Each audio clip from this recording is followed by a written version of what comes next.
Here are some helpful tips on how to work out realistic targets for your business and make sure your staff work together to achieve them.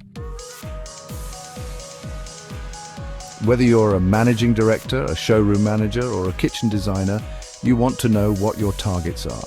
For many people, their commissions will be linked to targets, so they all want to know what they are. But how do you set your target?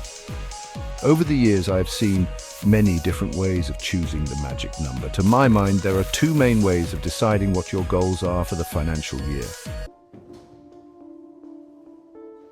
Your target could be based on the number you decide at the beginning of the year that you want to achieve. It could be an aspirational number such as £1 million, or it could be double your break-even number. Usually the annual number is part of a bigger 3 or 5 year plan and could form part of a larger project. Sometimes you have committed these numbers to your business plan, which has been given to stakeholders and the banks in order to finance the showroom, so they need to be as accurate as possible. Or it could be based on whatever level of growth you want over the previous year.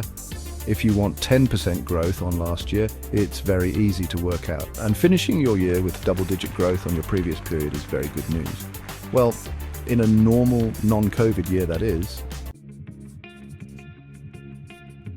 Obviously, the sales number is the primary focus, but what other key performance indicators or KPIs should you be looking at?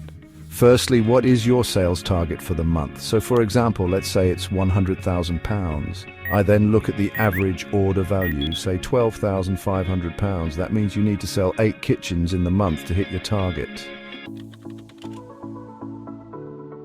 But what is your conversion rate? Let's suppose it is 80%. That means that in order to sell 8 kitchens in a month, you need to quote on 10. Now, how many leads do you get that convert into quotes? Let's say that for this example, your lead to quote conversion rate is 50%. That means that you need 20 leads to give you 10 quotes and 8 sales. Next, you need to look at your inquiry to lead conversion rate. Again, let's base it on 50%. This allows for the online inquiries that are people looking for a cutlery tray and the showroom walk-ins who have come in to get out of the rain. That means you now need 40 inquiries for me to hit £100,000 of sales in a month.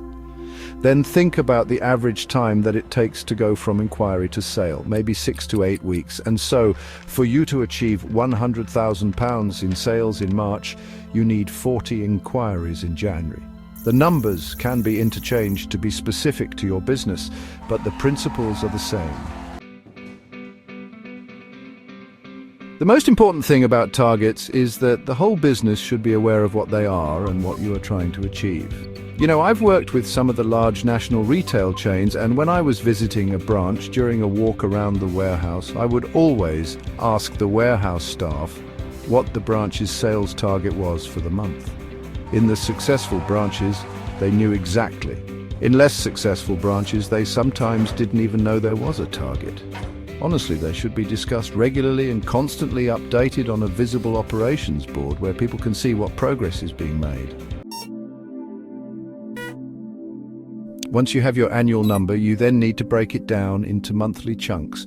When are your big months? January?